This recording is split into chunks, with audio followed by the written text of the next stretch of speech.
नमस्ते, मैं आश्लेषा भागवत तेजस संस्कृत क्लास में आपका स्वागत है। हम लोग पढ़ रहे हैं रुचिरा प्रथम भाग। ये संस्कृत की छठी कक्षा की किताब है। हम लोगों ने पहले 4 चैप्टर्स कंप्लीट कर लिए हैं। आज है हमारा पाठ 5 वृक्षाह। वैसे पिछले लेक्चर में हम लोगों ने इस वृक्षाह का सरलार्थ और भावार्थ देखा था। आज हम लोग इस गद्य पाठ को पूरी तरीके से डिकोड करेंगे और ग्रामर के एस्पेक्ट्स को देखेंगे। ठीक है, अब हम लोग आगे बढ़ते हैं। लेकिन इसके पहले कि हम लोग पाठ 5 को पढ़ना शुरू करें ग्रामर के एस्पेक्ट से, मैं कुछ चीज़ आपको रिमाइंड कराना चाहती हूँ। हम लोगों ने नाम सर्वनाम के चार्ट्स देखे थे, उनमें विभक्तियाँ देखी थी। हम लोगों ने अभी तक अकारांत पुल्लिंग शब्द, अकारांत स्त्रीलिंग शब्द, अकारांत नपुंसक लिंग और अस्मत् सर्वनाम और युष्मत् सर्वनाम, इनके चार्ट्स को पूरा देखा हुआ है। और इसमें हम लोगों ने प्रथमा और षष्ठी विभक्ति का इस्तेमाल भी किया हुआ है। ठीक है, लेकिन आज हम लोग उसको थोड़ा और डिटेल में देखेंगे। जैसे कि इधर जो संबंध लिखे हुए उसको मैं एक बार आपके लिए पढ़ना चाहती हूँ कि देवः देवो प्रथमा, ये जो प्रथमा विभक्ति है इसमें मैंने ने लिखा हुआ है। ठीक है, अब ये ने मतलब क्या होता है, जैसे अभी ये एक सामने एग्जाम्पल है हमारे पास, मैंने पानी पिया। तो ये जो सिंपल सा लाइन है मैंने पानी पिया, इसमें जो ने आया है ये है प्रथमा विभक्ति का हमारा वो प्रत्यय जो पीछे मैंने लिखा था। ठीक है, देवः देवौ देवाः प्रथमा के साथ जो ने आया है वो ये है। ठीक है, तो अब यहाँ पे एक्टिविटी कौन सी हो रही है, पानी पीने की। तो पिया जो है वो हमारी क्रिया है। ठीक है, क्या एक्टिविटी हो रही है, ड्रिंकिंग, पानी पीने की एक्टिविटी हो रही है। ठीक है, उसको क्रियापद हम लोग कहते हैं। और कर्ता मैं हूँ, क्योंकि इस एक्टिविटी को, इस पीने की एक्टिविटी को कौन परफॉर्म कर रहा है, मैं। इसका मतलब कि मैं ये करता हुआ। तो ये जो करता है मैंने, ये प्रथमा विभक्ति में होता है। ठीक है, हम लोग कुछ और एग्जांपल्स देखते हैं। राम ने खाना खाया, इसमें राम ये हमारा करता है क्योंकि वो खाना खा रहा है, और उसमें हमने ये ने का प्रत्यय लगा के इससे प्रथमा विभक्ति हमें पता चल गया। अब इसको हम लोग संस्कृत में देखेंगे। रामः फलम खादति, यहाँ पे मैंने खाना के बदले फल लिया है।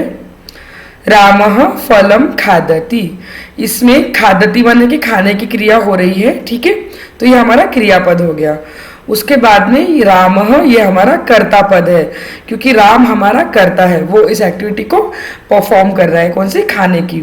तो ये जो रामः है ये हमारा प्रथमा विभक्ति का रूप है। देवः देवौ देवा, एकदम सिंपल है, हम लोगों को चार्ट देखने की भी जरूरत नहीं है। उसके बाद में दूसरा है फलम। राम क्या खा रहा है, राम किस चीज को खा रहा है, वो फल को खा रहा है। तो ये हमारा कर्म होता है। इसमें भी मैंने पानी पिया, तो ये पानी मेरा कर्म हुआ इस लाइन का। ठीक है, राम ने खाना खाया, तो खाना ये मेरा कर्म हुआ।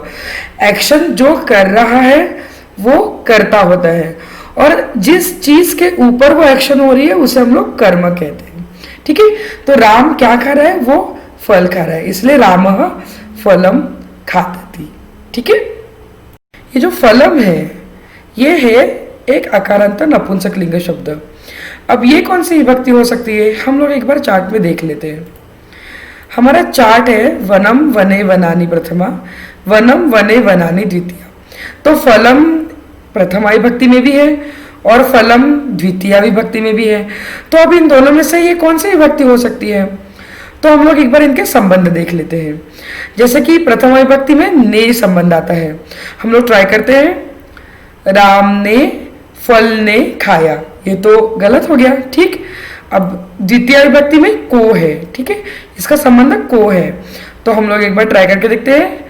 राम ने फल को खाया, ये करेक्ट हुआ। इसका मतलब कि जो फलम है ये द्वितीय विभक्ति में है। ठीक है, तो इसका मतलब क्या है कि जो कर्ता होता है वो हमेशा प्रथमा विभक्ति में होता है, लेकिन जो कर्म होता है वो द्वितीय विभक्ति में होता है। तो ये संबंध ऐसे ही है। हमने चार्ट में भी लिखा है, लेकिन उसको हमने टेक्निकल वर्ड्स में नहीं लिखा था, सिर्फ उसके प्रत्यय लिखे थे। तो अब हम लोग ध्यान रखेंगे कि जो कर्ता है वो प्रथमा विभक्ति होता है, कर्ता पद, और जो कर्म पद होता है वो द्वितीय विभक्ति होता है। ठीक है, उसके बाद एक और एग्जाम्पल हम लोग देखते हैं। वृक्षाः वनम रचयन्ति। ठीक है, माने के वृक्ष बहुत सारे, ये प्रथमा विभक्ति बहुवचन का रूप है। और वनम, वनम ये द्वितीय विभक्ति का रूप है, एक वचन का, ठीक है, रचयंती। अब हम लोग हमारे एक्चुअल चैप्टर को स्टार्ट करते हैं। वने वने निवसंतो वृक्षाः वनम वनम रचयन्ति वृक्षाः। इसका मतलब हमने पिछले क्लास में देख लिया है, फिर मैं आपके लिए ट्रांसलेशन पढ़ती हूँ। वृक्ष प्रत्येक वन में रहते हैं।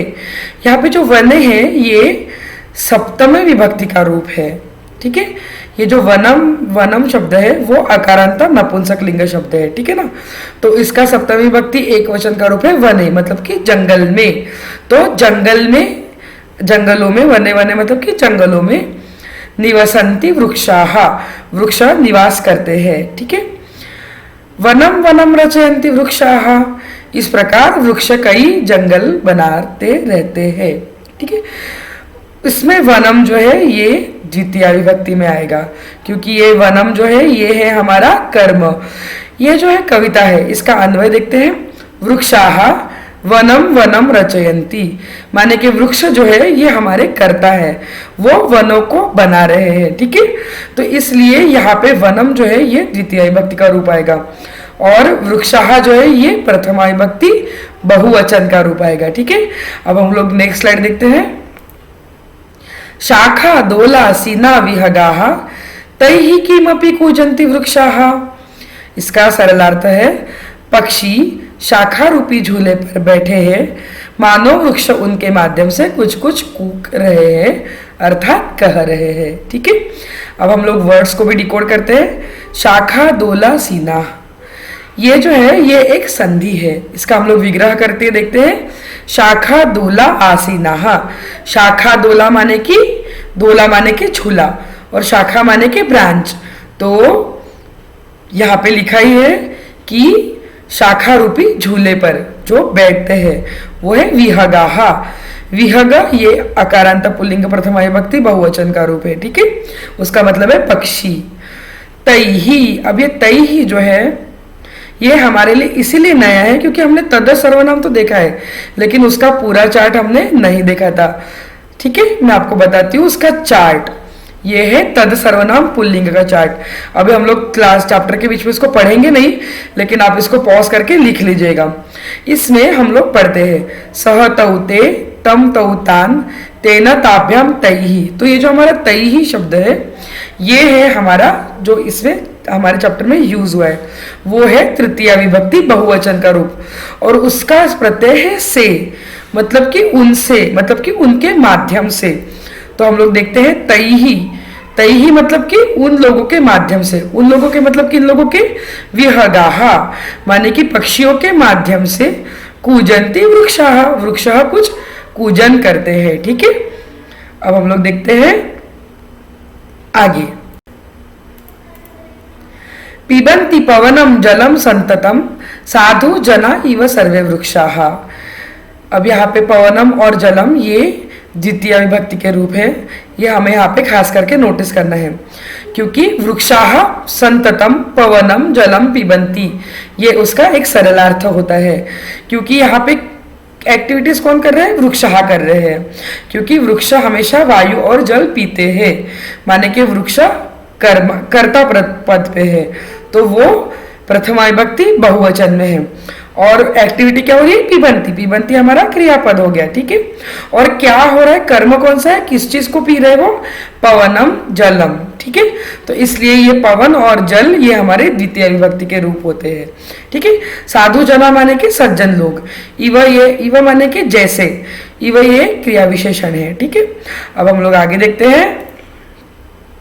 स्पृशन्ति पादैहि पातालम च नभः शिरसु वहन्ति वृक्षाः। वृक्ष पैरों से, मतलब कि उनके पैर कौन से हैं? वृक्षों के जड़ों से पाताल को छूते हैं और सिरों में आकाश को ढोते हैं। अब हम लोग डिटेल देखते हैं। पादैहि ये जो शब्द है ये अकारांत पुल्लिंग तृतीय विभक्ति का रूप है, ठीक है। मतलब कि पैरों से, ये से जो है ये प्रत्यय हमारे लिए नहीं है। इस बार हमने द्वितीय और तृतीय दोनों विभक्तियों को देखा है, ठीक है। उसके बाद में है नभ, यह आकाश है, पुल्लिंग प्रथम विभक्ति एक वचन। शिरस्सु, शिरस इसका मूल शब्द है, यह अकारांत पुल्लिंग सप्तमा विभक्ति का बहुवचन का रूप है, मतलब सिरों पे, ठीक है, सिरों में एक्चुअली। स्पृशंती मतलब कि स्पर्श करते हैं, और वहंती माने कि ढोते हैं, ठीक है, अपने सिर पे उसको उठाते हैं। यहाँ पे एक चीज मैं कहना चाहूंगी कि जैसे कवि ने बोला है कि स्पृशंति पादे ही पातालम, मतलब पाताल को वो स्पर्श करते हैं, लेकिन नभों को फिर ढोते क्यों है? नभों को भी स्पर्श कर सकते थे, लेकिन वहंती इसीलिए यहाँ पे इस्तेमाल हुआ है क्योंकि वो बड़ी जिम्मेदारी अपने कंधों पे उठाते हैं, ठीक है, इसीलिए वो सिर्फ स्पर्श नहीं करते आकाश को, वो अपने कंधों पे कुछ जिम्मेदारी उठाते, माने के अत्यधिक कार्यभार संभालते हैं। इस वजह से इस वहंती शब्द का विशेष यहाँ पे महत्व है। अब हम लोग आगे के स्लाइड देखते हैं। पयोदर्पणे स्वप्रतिबिंबम कौतुकेन पश्यन्ति वृक्षाः, माने कि वृक्षाः पेड़ स्वप्रतिबिंबम खुद के प्रतिबिंब को कौतुकेन माने कि बहुत ही आश्चर्य के रूप से पश्यन्ति देखते हैं, ठीक है, कहा किस में देखते हैं? पयोदर्पणे, मतलब कि पयोदर्पण में देखते हैं, ठीक है। तो हम लोग देखते हैं वृक्ष जल रूपी आईने में अपना प्रतिबिंब आश्चर्य कौतूहल से देखते हैं, ये इसका एकदम ही सरल अर्थ होता है। तो पयोदर्पण शब्द है, पयोदर्पण अकारांत नपुंसकलिंग सप्तमी विभक्ति एक वचन, सप्तमी विभक्ति का भी हमने इस बार काफी इस्तेमाल किया है। स्वप्रतिबिंबम अपने प्रतिबिंब को, अब यहाँ पे वही क्वेश्चन है कि बिंबम है तो एक प्रथम विभक्ति आएगा कि द्वितीय विभक्ति, लेकिन ये द्वितीय विभक्ति आएगा क्योंकि अभी स्वप्रतिबिंब यहाँ पे एक कर्म के रूप में इस्तेमाल हुआ है, ठीक है। उसके बाद में कौतुकेन, कौतुकेन ये एक तृतीय विभक्ति का रूप है, ठीक है। पश्यन्ति पश्य धातु है, अभी ये अंति का प्रत्यय हम लोगों को बिल्कुल लर्न बाय हार्ट है। प्रसार्य स्वच्छाया संस्तरणम कुर्वन्ति सत्कारम वृक्षाः, वृक्ष अपने छाया रूपी बिछौने को फैलाकर अर्थात बिछाकर सबका आदर सत्कार करते हैं, ठीक है। ये स्वच्छाया संस्तरणम जो बड़ा सा शब्द है उसको हम लोग पहले तो संधि विग्रह करते हैं। स्व माने कि खुद की, छाया माने के परछाई, संस्तरणम माने के बिछाकर, ठीक है। सत्कारम ये सत्कार है, अकारांत नपुंसकलिंग द्वितीय विभक्ति एक वचन, ठीक है। कुर्वन्ति ये हम लोगों को भी पता है, क्रू कर, तो इसका बहुत ही सिंपल सा मतलब था। अब हम लोग यहाँ पे खत्म करते हैं हमारे चैप्टर को। हम लोगों ने इस चैप्टर के भावार्थ और सरलार्थ को भी पिछले क्लास में डिस्कस किया है, इसलिए मैंने अभी उसको ज़्यादा इंपॉर्टेंस नहीं दिया हुआ है। आज हम लोगों ने एक सबसे इम्पोर्टेंट चीज़ देखी है कि जो कर्ता होता है, जो एक्टिविटी परफॉर्म करता है वो प्रथमा विभक्ति में होता है, और जो कर्म होता है जिसके ऊपर एक्टिविटीज हो रही है वो द्वितीय विभक्ति में होता है। और आज हम लोगों ने तृतीय और सप्तमी इन दोनों विभक्तियों का भी इस्तेमाल किया है। आप लोग चार्ट्स को रोज जरूर पढ़िए, तभी आप संस्कृत में आगे समझ पाएंगे। हम लोग नेक्स्ट क्लास में मिलते हैं एक्सरसाइज के साथ।